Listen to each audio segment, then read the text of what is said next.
Well, hello. Wait, are we start? I'm Corwyn. Yes. Oh, okay. You did never start. Sorry. You go. You were like fixing your hair, and I'm like, James. I fixed it. That was the 15 seconds ago. I was fixing my hair. I'm Corwyn. Hi, I'm James. Hi, I'm Dolly. And welcome to This Movie's Gay. Oh my God. Corwyn, every time. Introduce our guest because she's already introduced herself. Hello, our guest this week is a good friend of mine, Dolly. We went to college together. That's the big thing. Dolly, is there anything else you'd like to add? I know you have a connection to Twitch a little bit. Would you like to talk about that? I'm leaving it up to you. No, we'll skip that. We'll skip that. Okay, great. Oh, is All her right. last name Bezos? No. Oh, luckily no. God, if her last name was Bezos, I'd be like, hello, can you get me a mansion tomorrow? Thank you. I thought you were going to say... I thought you were going to say manservant, not mansion. Actually, I wouldn't even need to ask. Dolly would literally have already set me up. Like, already. Exactly. That's a theme of this movie, which we'll get into later. But Corwyn, how has your week been? My week has been great. I just got back from traveling to see my mother. Ooh, my mother will be here in a couple weeks. Wow, we're both seeing our mothers within a month. Yeah. Is that a theme? She wants to be doing a lot more stuff than I'm comfortable with doing in the middle of a pandemic. And I'm like, no, Mom. I'm going to say, hey, I am so sorry. We got a good guest for a day that we normally don't record. So the first day I will not be able to see you. Do. And then oh my God. The next day I'll be like, Mom, did you like go around crowds? And if she says yes, I'm going to say, I'm sorry, but that means we can't see each other over this vacation you're having. Oh my God. My mother was in Reno, and that's where I went. And she was like, we can go to the casinos. And I was like, no. Oh my God. No. We'll not be doing that. That sounds like COVID. Yeah.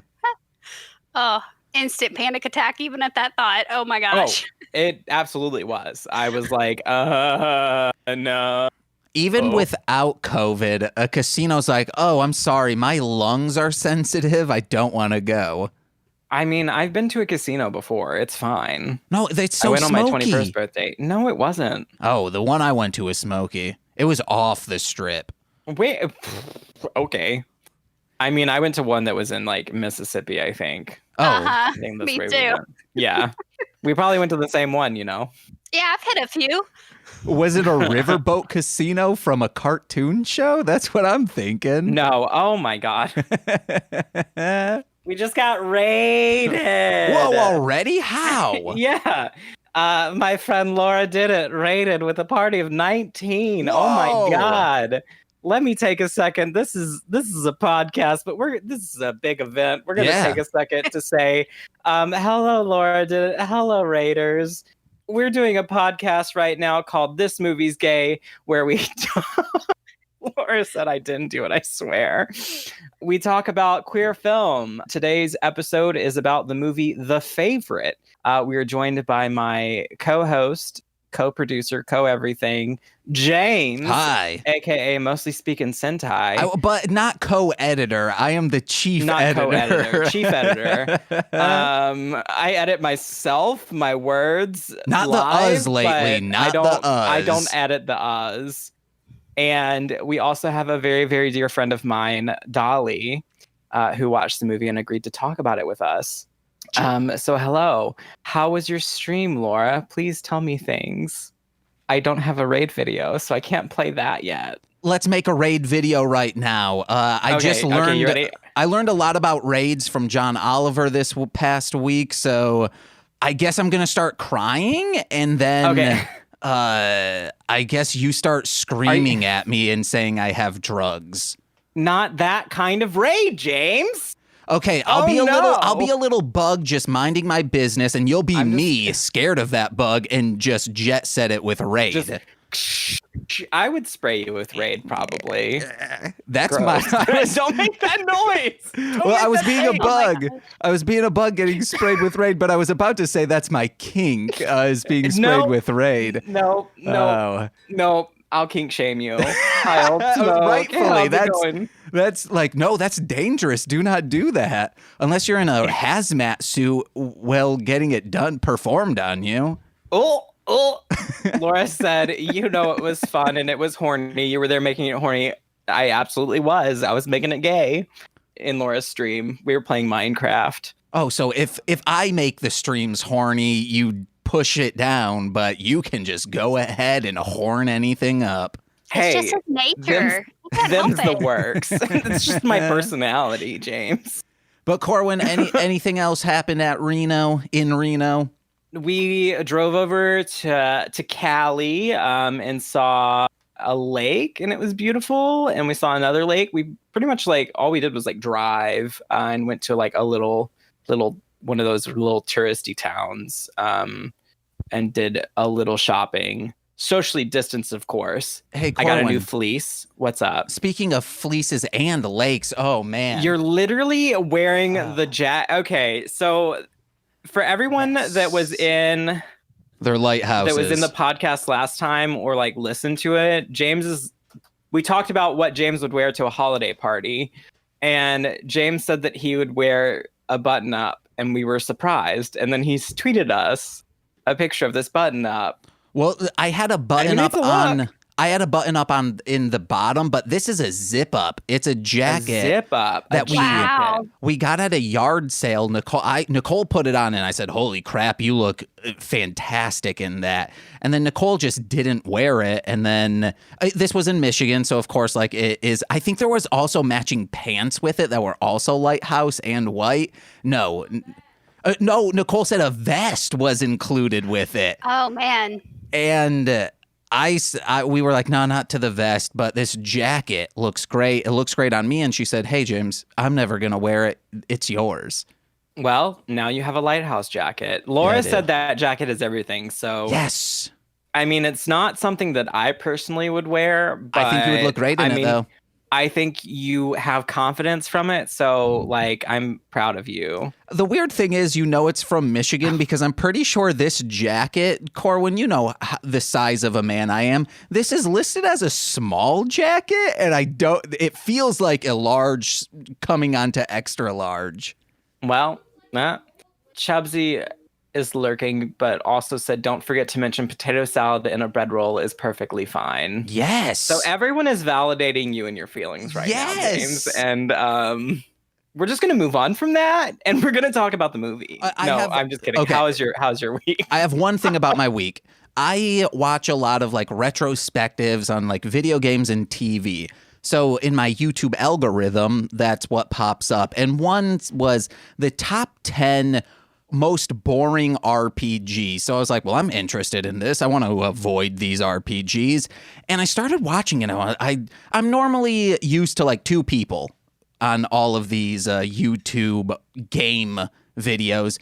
How they speak is usually very soft and kind of meekish or oh, this is some trite shit. I hate this. But this person, I was at first I was what are they doing? Because I was so thrown aback, and it was by number 7 that I was oh, they're giving gay snark to these most boring. They're oh, and this is just so boring. But I was yeah, that can't be what they're doing. But then let's just say they're saying the most boring one of them is Final Fantasy 14. They did not list this, but it just goes well to what I'm about to say. And then they're but then I played Final Fantasy 15, and if these boys were in there, I would have been so excited. And then they showed a picture, right as I was thinking the gay snark thing. It's a man in an RPG with just wearing pants, crop top, and very defined cum gutters, and I was okay, yes, this is a gay man. But all of them. Wait, what's up? Oh, what's up? You used a term, and I was what the fuck? What term? You know what term? A gay man? No. Why? Oh, cum gutters.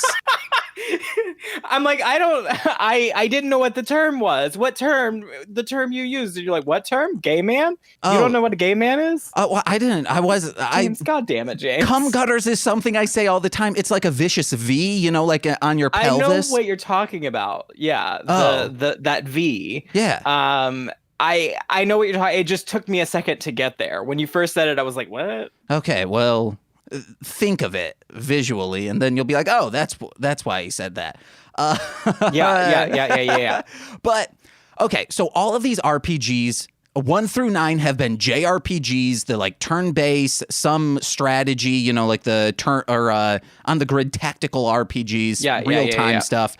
And so with that in mind, what do you think number 1 shouldn't be? It is an RPG technically, but they listed the original Harvest Moon as the most boring RPG after listing off JRPGs. And I was like, it's just not for you. If you enjoy JRPGs, this is a genre not for you, and obviously you wouldn't enjoy it. And I was baffled that he would be like, yeah, I'm going to take a stand. 1, it's an RPG, and 2, it's boring, especially compared to every JRPG I've played. I was frustrated by it and was baffled. Like, why is this stuck with you? Jesus, why is this even a story is where I've gone? Well, at first I was like, it's representation in this YouTube genre of reviews. And I was like, oh, that's great. And then I should have written this person's name down to give them a shout out. But then Nicole's favorite game series, one of them is Harvest Moon. So, and our guest is saying that as well. Guest, speak on that. Talk to us. You're muted right now. You're still muted. There you go. No, you're still muted. Not, I think you unmuted yourself for the headphones and then muted Discord because Discord was muted a second ago and your headset was maybe not. You're good now? Yeah, maybe I'm just not meant to be heard. What's up, Harvest Moon? What's up? Talk to us. I mean, it's not even a good thing to unmute for. I just like Harvest Moon, and I enjoyed it, and I've played many iterations of it. So, what do you think is the best iteration of it? Oh, I don't think there is a best. I think it's about your attitude. Like, how hard do you want to work, and how invested do you want to get in the game? And each one kind of appeals to a different level of diving in. Heck yeah! Have you played Stardew Valley? Oh my goodness, yes. If someone loves Harvest Moon, would you recommend that to them as well? Absolutely. Yeah. All right, I'm gonna have to get that for Nicole someday. Oh, I think there are people in the chat that play Stardew Valley. Hell yeah. I mean, I know there are people because they've streamed it. But okay, well, that was quite a week, I guess, James. I mean, it was one YouTube thing. Video. That was it. Dolly, how was your week? Do you have anything to add? I would just say that I'm living the COVID life like a lot of people, and that one week blends into the other. I couldn't tell you when it started or when it ended. And I'm here in my house by myself. And sure, what day is it? Oh, goodness. Tuesday? I literally only know the day of the week because of this podcast. I only know that I'm like, oh, I watched the movie on Monday, and then I talk about it on Tuesday. And then 2 weeks later, I do it again. Because of all the podcasts that I do, I know the days of the week. But Nicole, there's so many times where like I have to remind Nicole, like, hey, we're doing this. And she's like, oh, yeah, that's tomorrow. And I was like, no, that's today. And she's like, oh, oops. Or sometimes she'll be like, oh, yeah, we're doing that today, right? I was like, no, that's not until like another 5 days. That's a week from now. I don't know. My job keeps instituting these like COVID holidays to give us respite, which is incredibly nice, but it totally throws off my week. Once I figure it out, I'm like, no, okay, suddenly I'm off on Friday and I've been working for 2 hours, so I guess I'll stop now. I get a nice most of the day back. Yeah, pretty much. Amazing. So it's been our regular, 15, 20 minutes of catching up. Let's get into this movie. Now, I talked to Dolly and I was like, what kind of movie do you want to watch? And she was like, I like old movies. I like, the period movies. I like things like that. I don't remember the rest of the things you said. I think fantasy or sci-fi, which, we have trouble finding because they don't exist. And sad. Yeah, it is very sad. And yeah, this is one that I have, I guess, wanted to watch for a while, but haven't really done so. So we watched The Favorite with Rachel Weisz and Emma Stone and the Queen one. Who plays the Queen Colman. Olivia. Yeah. Olivia Colman. Yeah. That movie. And thank you, Flicks with Ash, Olivia Colman. Yeah, which she was great. But per our usual guest, the honor is yours to give us a bit of a synopsis, Dolly. You look shocked. Oh no. Yeah, I didn't actually know what I was signing up for. So, I guess my synopsis would be that there's a queen and she's everything but queenly. She comes off as very immature a lot of the movie, and everybody's kind of manipulating her. And then the story unfolds about how these two ladies sort of take advantage of her and manipulate her throughout the movie, and they sort of jockey for the position of being her favorite through sexual favors and through just into her and even just playing with her and being a friend. And it's very interesting because I would say that though men are very involved in the movie, they don't play as such an essential role as these two women. And so you get to kind of see how smarts and wit and court life kind of played out for them. So, hell yeah. Yeah. I also want to point out that I absolutely know nothing about historically Queen Anne. Yeah, no idea who that is. Is that a real thing? Little. She's a real lady, and this was kind of a real thing. Like Miss Churchill, I can't remember her first name. She's a real person, and so was Emma Stone's character. They're all real, but of course, the story's certainly much deeper than history ever accounts for. Yeah, well, I mean, because it had said it in the movies with Rachel Weisz's character burning the letters, like, those rumors would ruin her, and that's all we have today are rumors. So that's a fun thing. Did you have anything like in the movie that you wanted that like resonated with you, or anything you want to like specifically talk about? Okay, so Corwyn told me to take notes for this, and I was going to do that, and then I got so sucked into the movie, I didn't do it. That's totally fine. But one of the first things I was really cluing in on was in the first few scenes, men are shown as dirty, like in so many obvious ways. And women are shown as being clean, as cleaning. They're in beautiful portraits in the background, and men keep showing up as being gross and doing gross things, like putting their hands down their pants and stuff. And I was like, okay, we're really setting the tone for who we want to root for in this movie, that we think dudes are bad and they're kind of gross, and we're going to focus on the ladies. So I did think that was interesting how much imagery there was around women being kind of clean, even though the world kept pushing them down. Wow. Hell yeah. James, did you get any of that? I mean, kinda.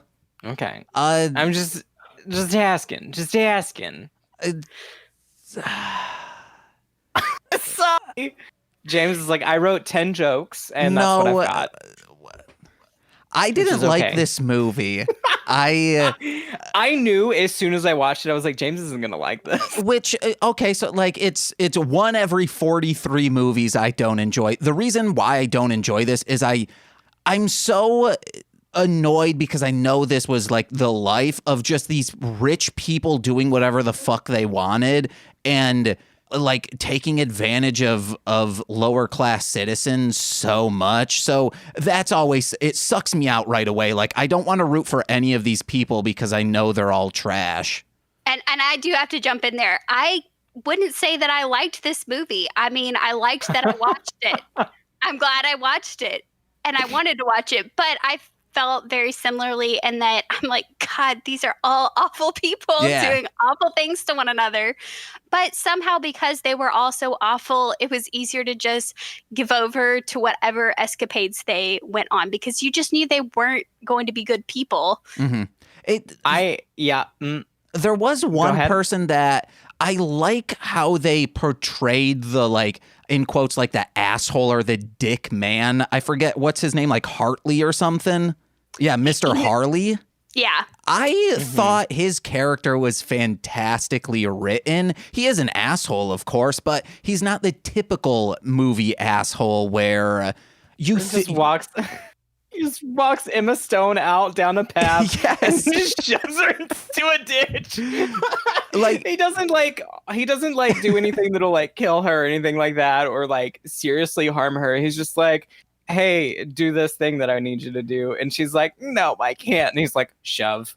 I wrote down he is a subtle scamp of a dick. So, like, I enjoyed him. And also, like, she's being kind of like Emma Stone's character is being a little like catty with him, like combative with him, and he goes like, "Do you want to get punched?" And I was like, "Wow, this is."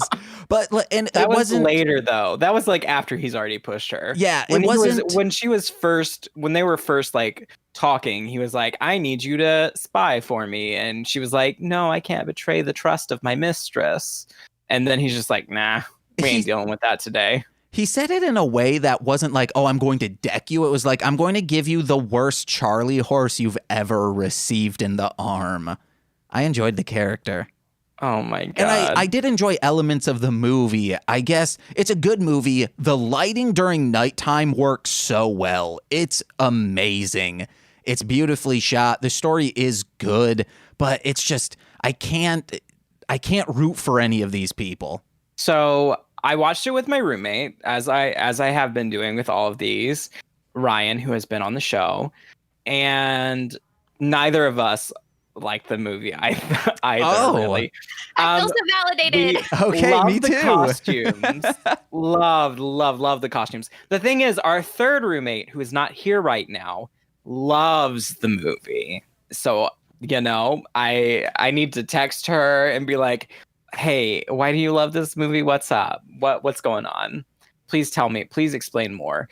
I mean, I think part of it is what you brought up, Dolly, the thing about how the men are sort of like pushed to the background, and the foreground is all taken by women. So like to see that in a movie is actually really refreshing because, there are so few movies like that. Cinema is dominated by men. The world is dominated by men. It's all the male gaze, all that shit. And this had a different view of that. So I could see why this movie would appeal to a lot of people and why it did well. There is one part of the movie that I wish the men would have been brought to the forefront just for a little bit longer. And that is when I wrote down, I would like to be like, find the happiness that the naked man being pelted with oranges has. God. I knew what you was were, up I with think that? Tomatoes. And I knew you were going to talk about that. Wait, but I knew you were going to bring it up. Wasn't he also getting pelted with oranges? No, there were tomatoes. Oh. I also thought it was oranges. So I'm going to confess that. They were. That's why the background was all covered in red splotches and stuff, because they were tomatoes. How would they have oranges?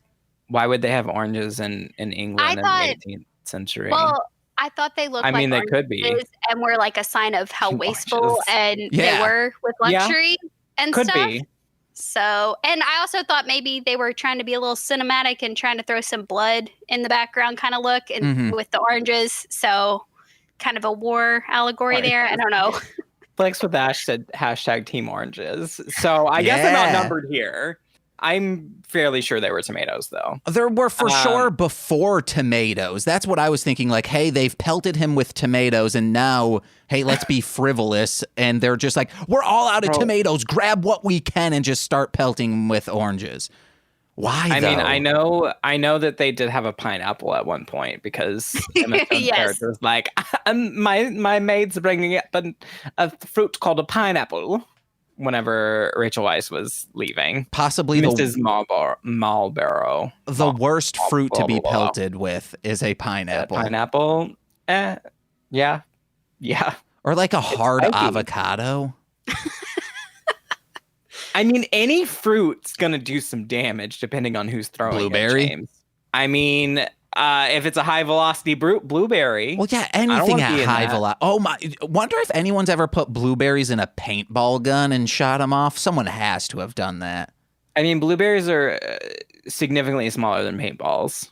Yeah, but I feel, just speaking as someone from the South, that's absolutely happened at some point. Yeah. Probably, yeah. And I'm from Michigan, the north of the South, I feel like.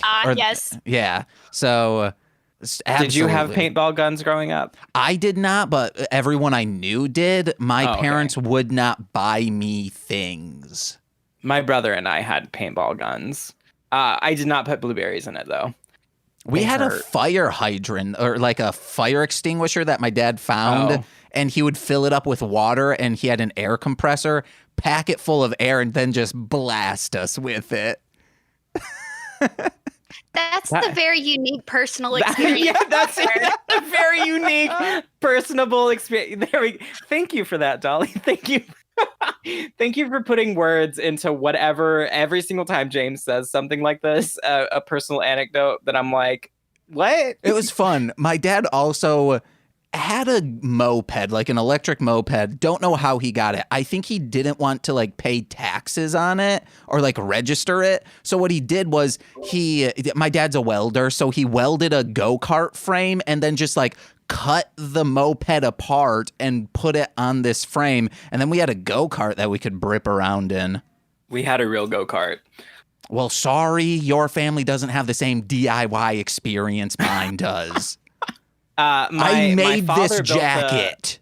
No, you didn't. Don't lie to me. My father did build a projector.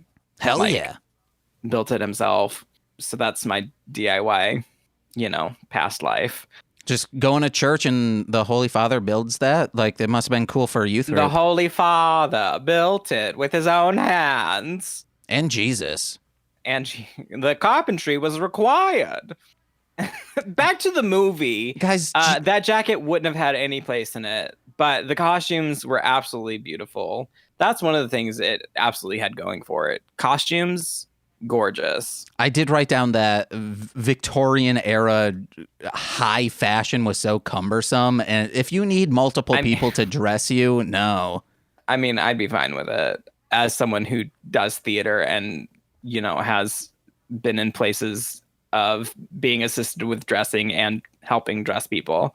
Yeah, it was there were beautiful costumes. I mean, I also just can't take the wigs seriously. Same.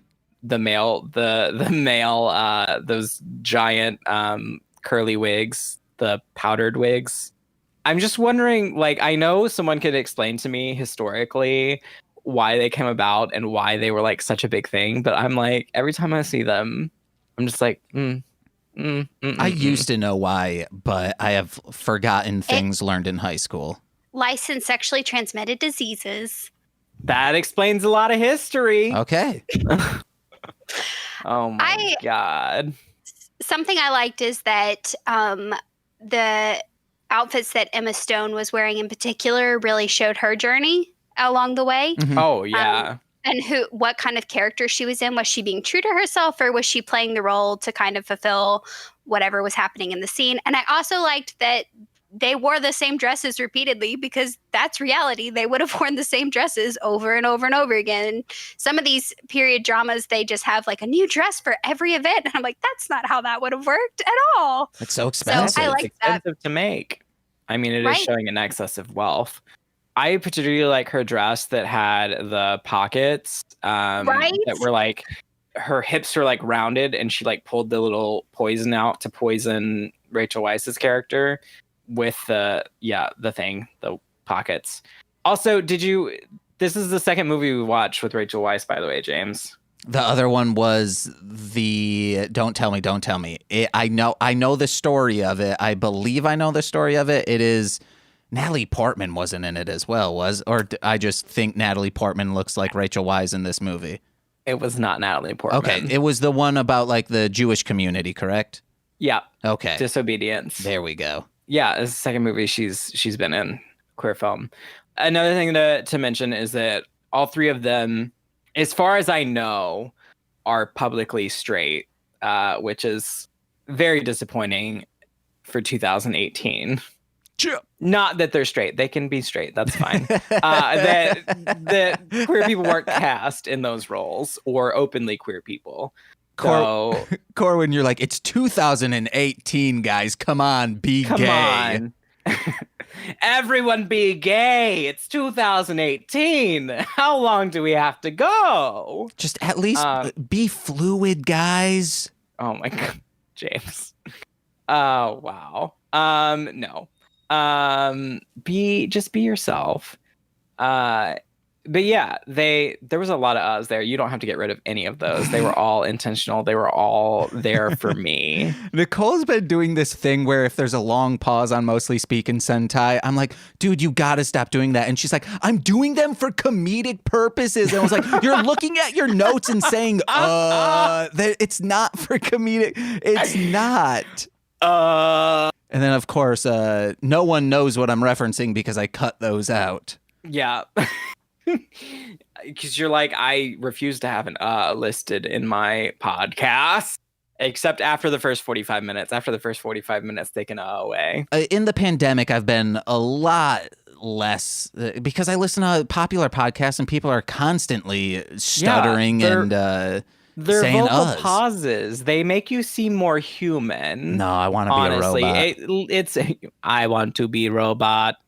The singularity will not know Singularity will know unless, of course, they will know Master P, so I guess they would have to. Shit. Damn, James, arguing yourself out of that. Yeah. James, did you have any more notes? I got a bunch.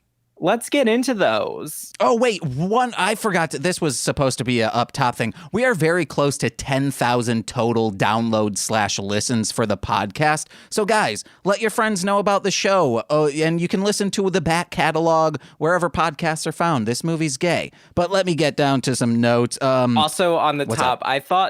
I thought one of the things you would talk about your week was that screenshot you sent me of someone replying to your post on Reddit and being like, Are you the guy from This Movie's Gay? Yeah, someone love it. On Reddit, I posted in the Super Sentai subreddit saying like, hey guys, check out my Super Sentai podcast. And the only comment I got, which normally I don't get any, so I was excited. They just go, hey, are you the guy from This Movie's Gay? And I was like, yes.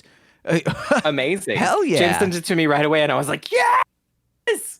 I love when people recognize us in the online communities as, oh, this movie's gay. Yeah. That's why every single time I need to find that guy on Twitter that always tags us in things because I love him. He's the best. Terrible with names though. Yeah. Let's get into those notes, James. What's her face? Right in the beginning, the queen is talking to her current favorite, Rachel. No, yeah, that's Rachel Weisz. Mrs. Horley. All right, I'm going to say Rachel. Rachel. So she's talking to Rachel, and she's like, oh, come pet my bunnies. And she's like, no. And she goes, love knows no bounds. And she's like, oh, I do love you, but I'm not going to touch those. And it's like, yeah, like love knows no bounds, but relationships should have boundaries. And if you need boundaries, but if she's like afraid of rabbits or like my mom allergic to rabbits, and I did think like, hey, rabbits are really cute, I should get one. And then my mom would never come over. I'm kidding. I would, if my father was allergic to something, it wouldn't matter because regardless, he still won't come over to the apartment. I don't know why.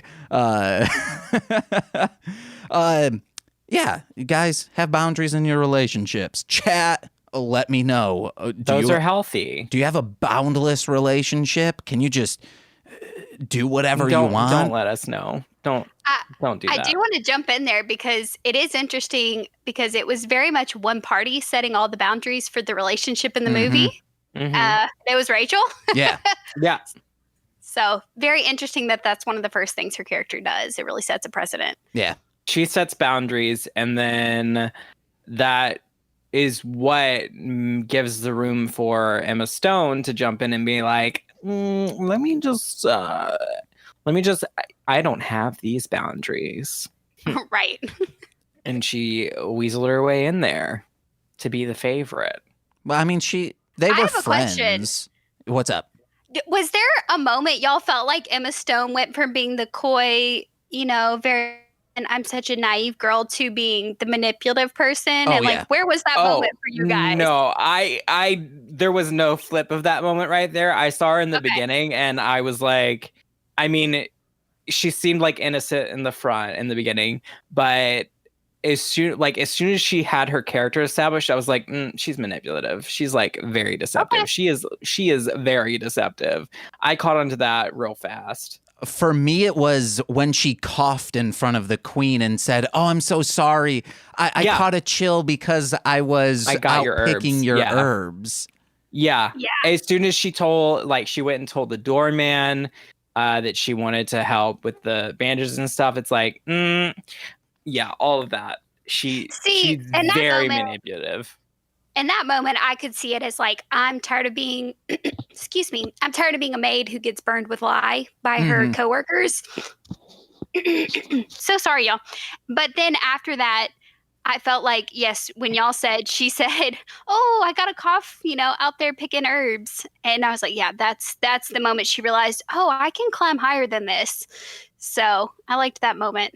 I think it was like from the very beginning, she showed up like covered in mud, went to her cousin and was like, "Hey," and like she even emphasizes, she talks about her past and that like emphasizes that manipulative sort of behavior, because she talked about how, she was gambled away by her father, which that sucks. It was a terrible thing that happened to her. And then she's talking about the man that, owned her basically.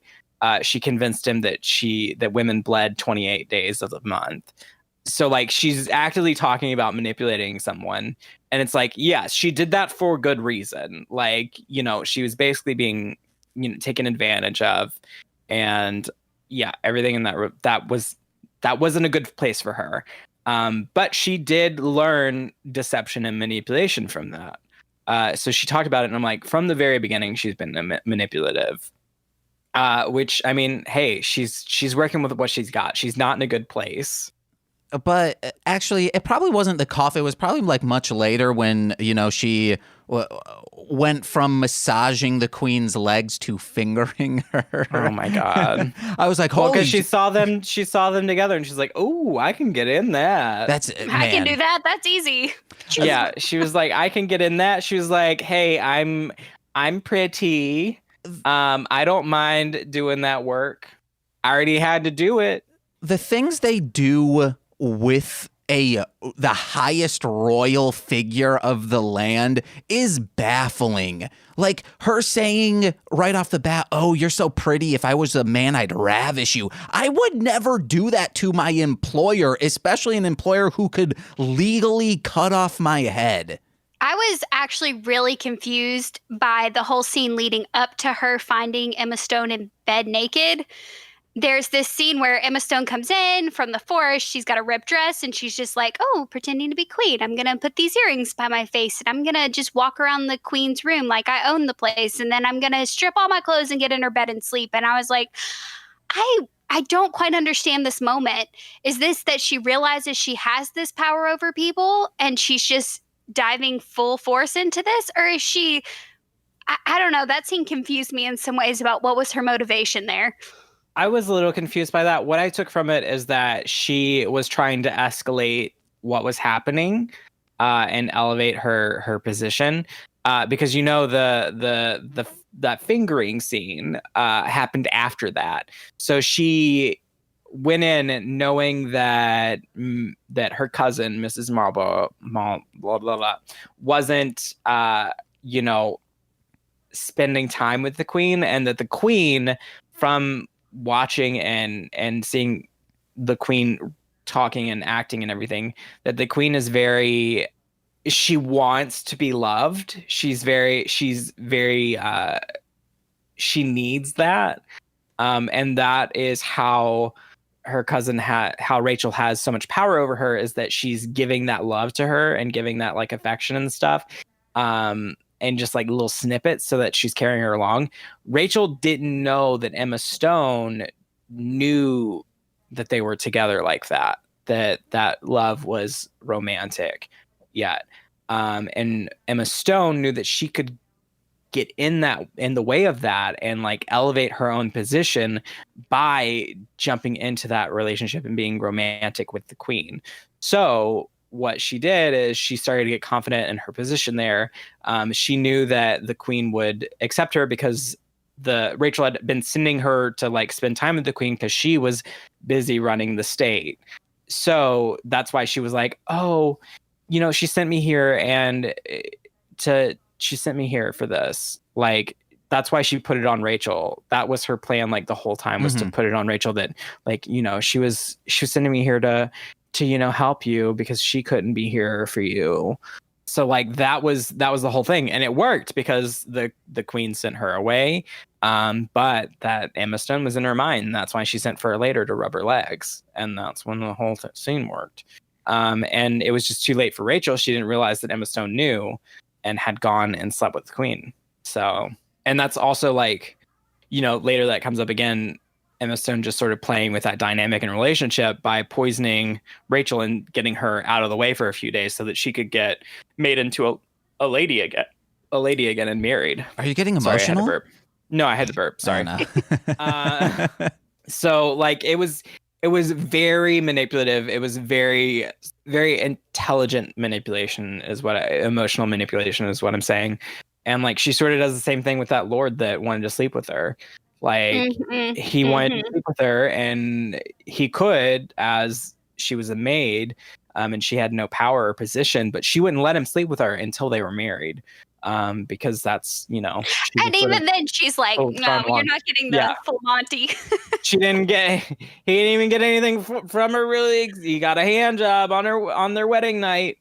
Yeah, I think she's very emotionally intelligent and was able to use that to gain position in the court, basically. Yeah, it's still crazy that anyone would, like, the balls people would have to be like, yeah, I'm gonna try this with the queen, and it baffled me. I mean, you could see it because the queen was like out of it half the time. She didn't know what was going on. She was in a lot of pain. Wait, but before you say anything else, you know those memes that it's like, oh, what's classy if you're rich but trashy if you're poor? Gout. Wow. Yeah, it's definitely, I don't even know what gout is. I know that it's a disease that you get for eating a lot of like rich foods and stuff, and it's very painful. I only know of it because of King of the Hill, because Bobby had it from eating cold cuts at a deli. Oh my gosh. I remember that now. Yeah, the cold cuts. It's a great episode. But please keep going. I just want, I had that joke before you, and I didn't want you to say it's gout, and then I'd be like, no, I can't say that joke. that was it. The queen is, she didn't have any autonomy, I guess. I don't think she ever really grew into, you know, the way this movie is portrayed. It didn't seem like that character had ever really grown into being true to herself and having confidence and stuff in herself. Because every single time, you know, she had to make a decision, she looked at Rachel. Like, she's like, is this right? And then like the one time she had to choose something on her own, she just passed out. So I don't think she ever really, you know, had the position to have any autonomy and have any say in anything. Even though she was the queen, she like lashes out and does things when she's angry or upset. But for the most part, like when there are big decisions to make, she's looking at someone else to make them. Yeah, she also has dealt with a lot of trauma because she said she lost 17 children. Yeah. Not to mention I don't know anything historically about it, but I'm guessing she also lost the king. Yeah. Or he was supposed to technically be alive when this was happening, but yeah, he did die at some point. Yeah. Okay.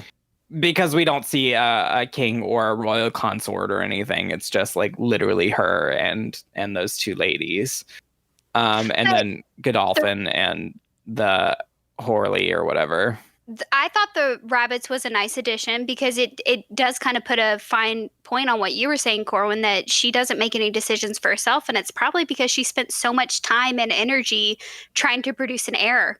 You know, that She thought that was her goal in life, and now she's not achieved that. So what do you do as a fading monarchy? Like, there's no continuance of your line, and people are just waiting for you to die. So how do you cope with that?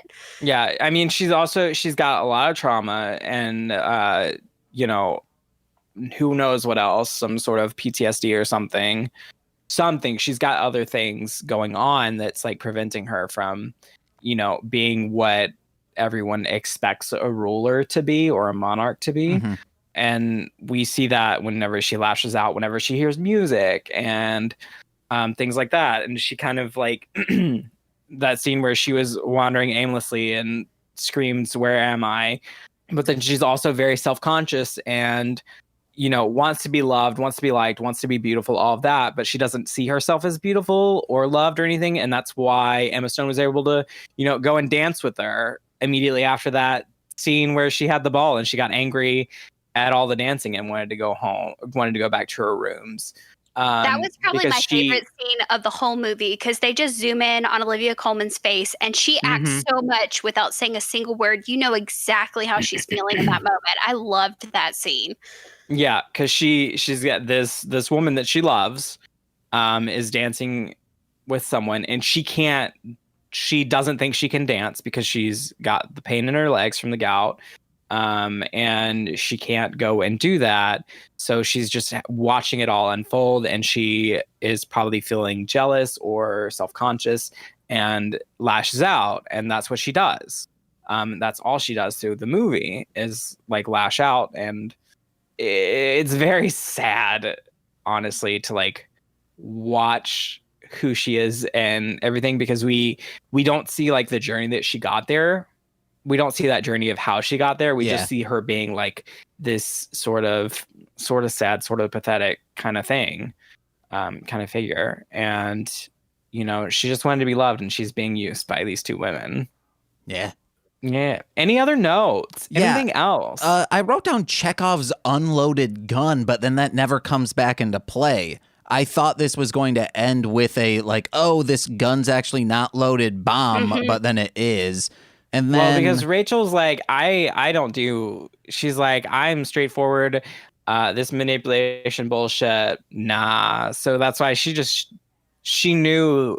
She could definitely see that Emma Stone had a bit of that deceitful, like manipulative quality to her, and Emma Stone being like, "Oh, I didn't betray you" or whatever. And then I saw this other thing. Hello, nomads. Hey. Hello. I know your name, and I'm not gonna say it. It's little Corey. James is gonna say it though. From Hit It and Crit It, which is coming back soon. Crit It. So yeah. Rachel could see that Emma Stone's character was like manipulative and stuff, but didn't think that she was a threat because she had that romantic relationship with the Queen. And then as soon as Emma Stone sort of brought it up and threatened, that's why Rachel was like, boom, I can literally shoot you. Okay, I can kill you. And no one, accidents happen. So yeah. That makes sense. Chekhov's unloaded gun. I could see why you thought that would happen though. Yeah. I really like 20th Century Fox is... I like that this $1 billion corporation does something cool and allows creatives to be creative. They're, like the brum. I think that this was happening. The pigeons were doing it or the ducks that were being shot, whatever is being shot there. Because like on the Simpsons movie, I believe Ralphie does it, which is fun. Some of the Alien movies change it up. What are you talking about? The brum. Dum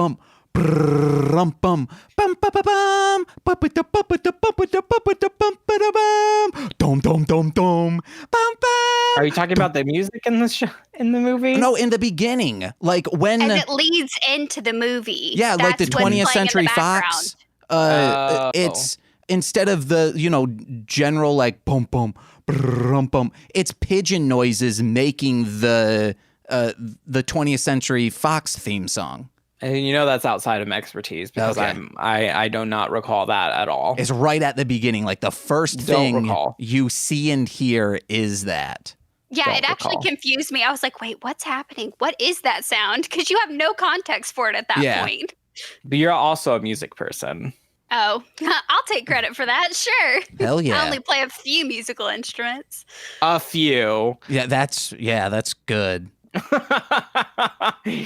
I'm not a music person. I only play a few musical instruments. Oh my God. Give yourself some credit. Oh, no, never. I never. Never. I must be humble for all time. Then, James, do you have any other things? Yeah, I just got one more. Rattle through these. One more observation, and then I'm done. It's crazy that all buildings weren't burnt down back in the day, because even in she set that candle in that little hole, that little space, and it was like so small, and I was like, "That's gonna burn. That's gonna set on fire." One of the rooms was also half a library, and they just, in the middle of the night, no one in there, already everything lit.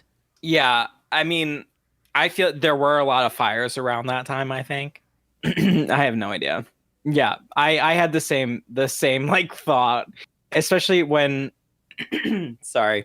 When the queen went to go and find Miss Marlborough or whatever, I think after she was poisoned, she set that candle down in the little space in the hallway, and it was just such a small space, and I was like, that flame is right there on the wood. Yeah, no, I noted that too. I was like, I hope that is encased in like a little bit of metal or stone, just in.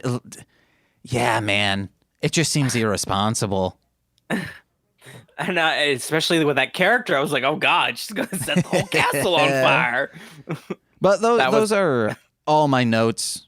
Lil Corey said, I barely understand the bass. I don't know. You made a good song the other day. So those are all your notes. Dolly, any other things that you want to add or talk about with this movie specifically? Yeah, it's something we talked about beforehand. Was I mentioned that I had really wanted to watch this movie, and even though I'm an adult who lives alone by herself, I felt kind of scandalous like about watching this movie because of everything I'd seen online about it. And I was so shocked watching it because there's not really anything when it comes to the women with women relationships that's very explicit at all. I thought I was like, I've seen less tasteful sex scenes in CW shows. Yeah. So Yep.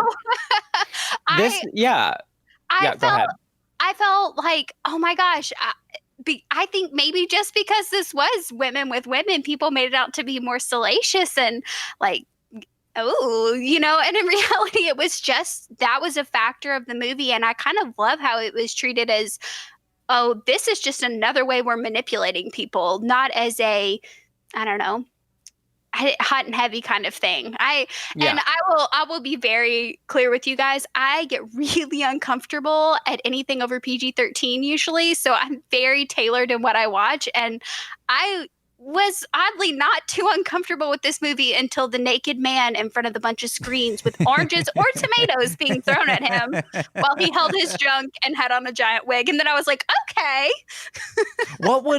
What's more uncomfortable, him holding the junk or him not? Because that confused me. He just didn't want to get hit in the junk with the tomato. Oh, yeah, that makes sense.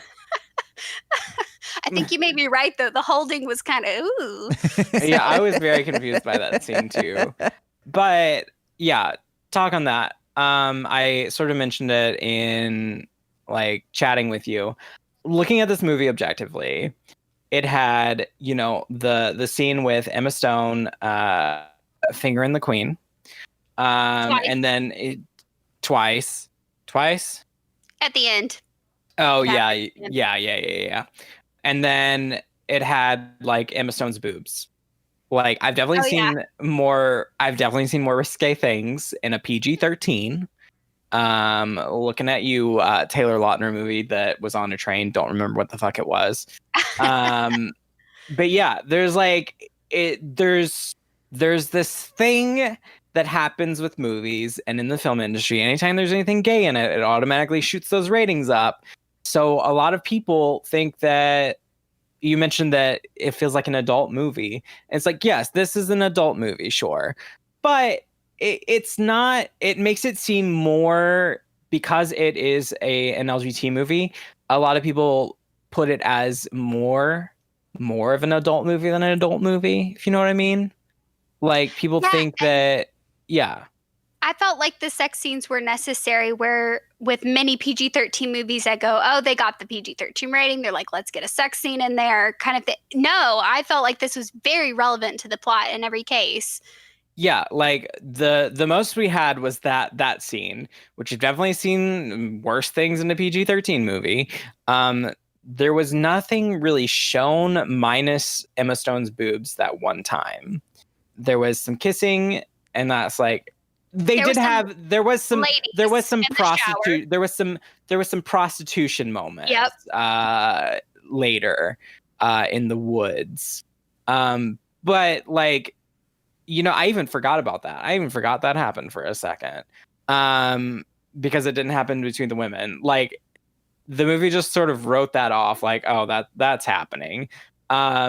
Also, at the angle they were doing it, it seems like there couldn't have been penetration between those people in the forest. It just it's more like they were rubbing pelvises and smooching necks. James. But like, there's this.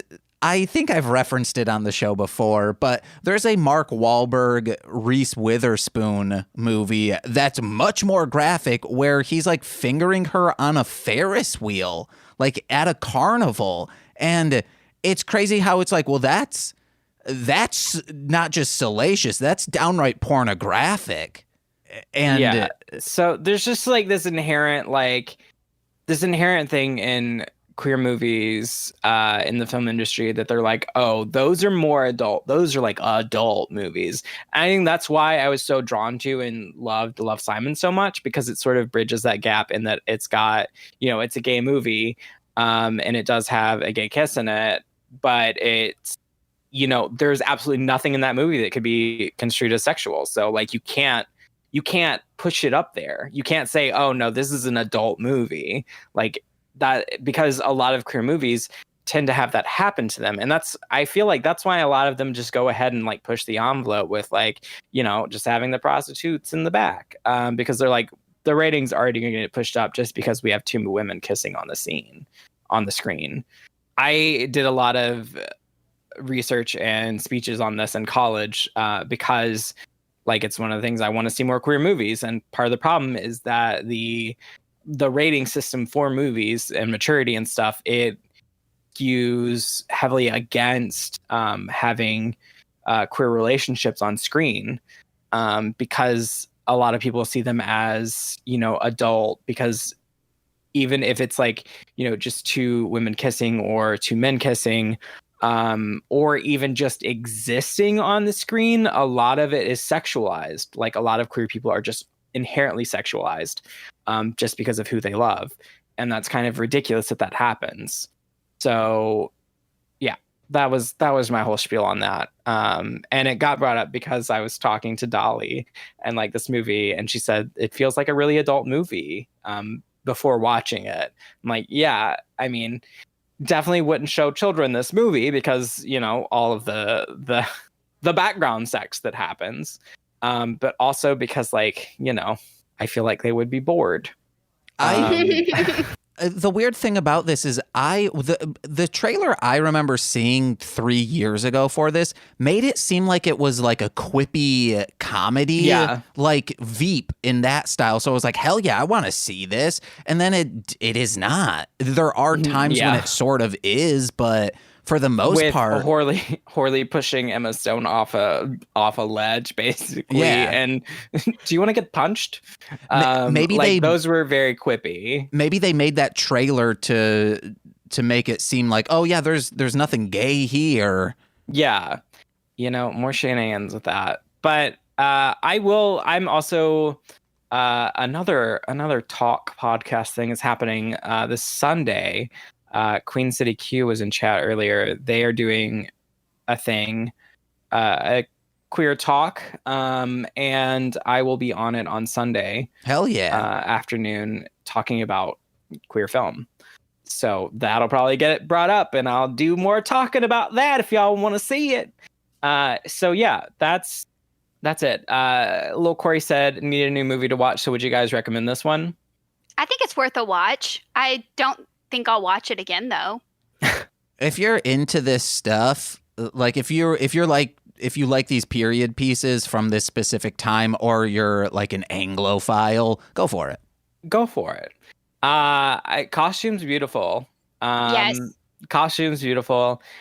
I personally am not huge in period pieces. They're just not my jam.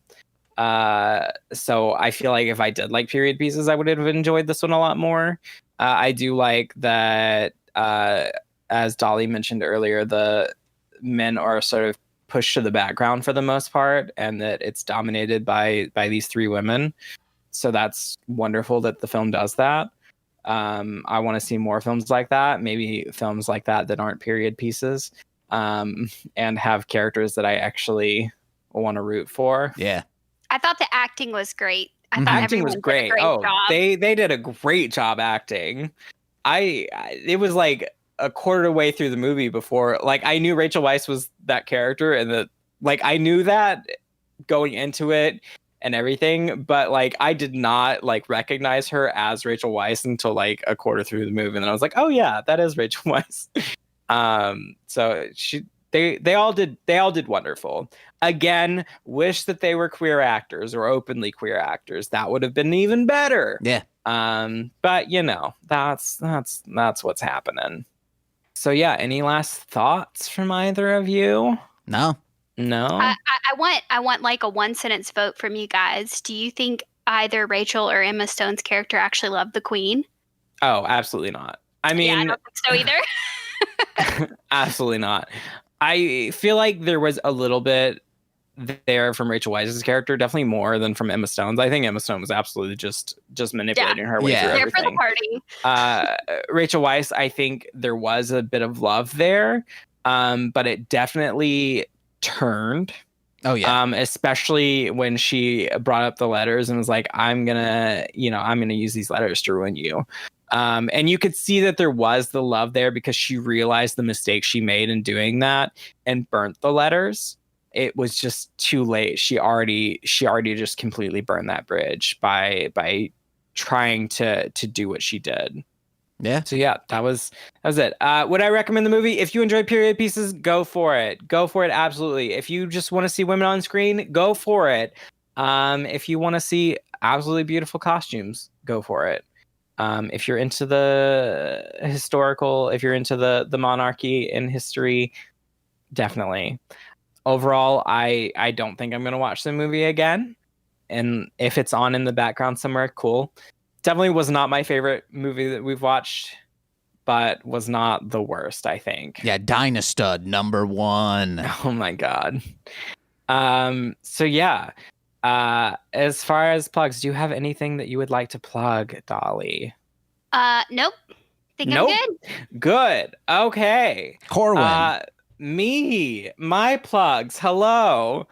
Follow me on Twitter and Instagram and all of that stuff at Corwynning. That is that. Also follow this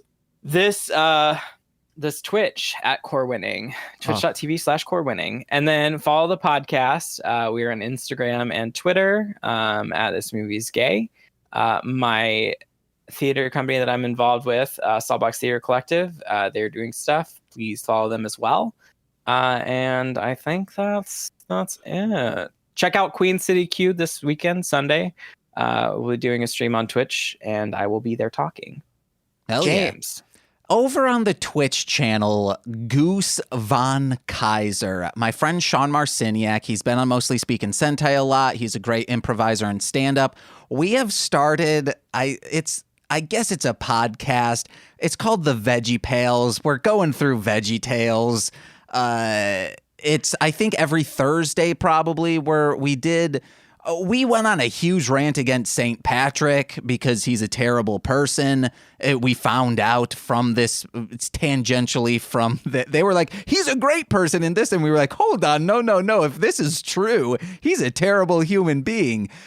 So check that out. It will eventually be out as a podcast under like a Marshland Media podcast feed. But speaking of those, listen to my other ones like Mostly Speaking Sentai, Hit It and Crit It, and What the Hellmouth. Or go over to patreon.com/MLM pod to find out information, or I guess listen to, I don't know why I would be finding out stuff. Listen to our Patreon exclusive podcasts such as Engage with Nicolas Cage, talking about Beyblade, the Toku Reading Corner, and the Podcast That Be. That's just $5 a month, and then you get all those podcasts. It's one every single Friday. Or if you're a $10 patron, you get exclusive streams once a month or watch-alongs. We've done Casper from 1995 and Meet the Deedles from 1998. It's a great time. And you also get shout-outs on every single free feed podcast. So let's begin, starting with Steve F., a.k.a. Hit People Guy. Steve F., Hit People Guy. Eric Berry of Ranger Command Power Hour. Eric Berry of Ranger Command Power Hour, also on Twitch. Trekkie Beef. Trekkie B47. Yep. Alex Z, a.k.a. The Waz. The Waz. Orion. He's a rapper who goes by D-Fo. D-Fo. Check him out on Spotify. You also have Kayla. How do you spell that? D-Fo. F-O. Okay. Kayla. Two Grapes. Duo Grun Fox. That's... 2 Fox for the price of Grun. Yeah. Tyler Wright. That's my best friend.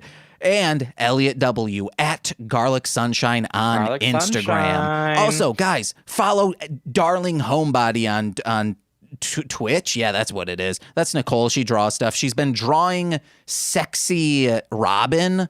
Because it looks beautiful. Yeah, I saw a little preview. It looked beautiful. Because on comic book covers, it's always the ladies looking unrealistically sexy and in a very submissive pose. So she's like, "Oh, I'm going to do that before the male superheroes." I'm gonna flip that. I love that. It's real good. My favorite thing. But yeah, Dolly, thank you so much for joining us. Thank you. Sure thing. For those of you that are on Twitch, I will be ending this stream real quick and then starting it back up, and we're going to play some games for a bit. Sure. So stick around for that if you'd like. But I've been Corwyn. And I've been James. And I've been Dolly. Hey! Bye. Bye! See you in class, bitch sticks. Bitch sticks. This has been a Marshland Media production, produced by James McCullum. For more content, please visit mlmpod.com. To support our network and have access to exclusive podcasts, head over to patreon.com/MLMpod and sign up today. Are you recording, James? Yeah, I'm recording. I've been recording. Okay.